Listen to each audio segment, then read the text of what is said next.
Hello, snare drummers. We're going to be going through Jolly Old St. Nicholas today. It's holiday music time. Let's go. So when you drop into Jolly Old St. Nicholas, the first thing you're going to see is you have 3 different parts, or actually 4 different parts labeled here. You want to make sure that you focus on the one that says SD as in snare drum. When you're looking at this song, it appears to have just a lot of stuff going on. So let me kind of help you with this.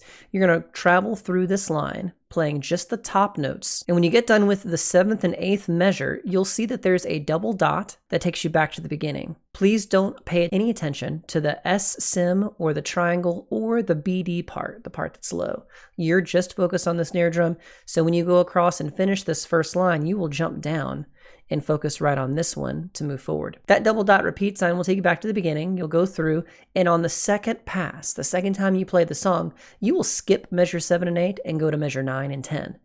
Because this is the first ending, that's what we call it, and this is the second ending, that is what we call it.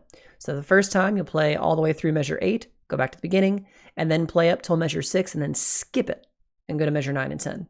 Be sure that when you go to record that you choose that SD part, you have that button clicked, or else it'll judge you against the triangle or the suspended cymbal part.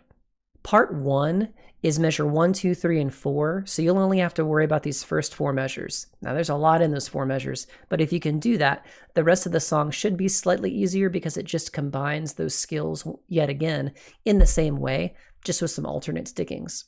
When you go to budget your practice time, make sure you budget more time to do part 2 than part 1 because it is about twice as long.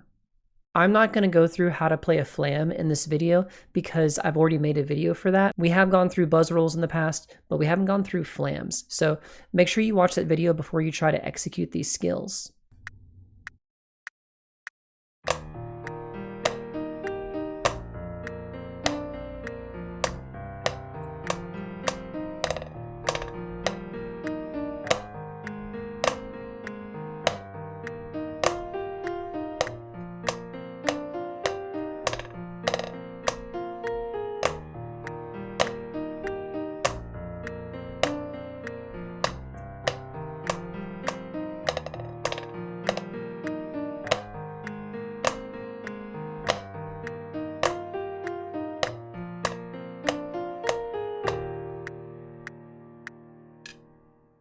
If you've made it this far in the process of learning your instrument and band, just understand I am so proud of you. And this song has a lot of new elements in it that are combined that are kind of tough. And if you need help, I'll help you out with it. And I'm just really excited for you. This is a big moment to be able to play holiday music, your first real songs that people might be able to recognize. So congratulations to you. Keep up the hard work. And I look forward to hearing your Jolly Old St. Nicholas. Way to go.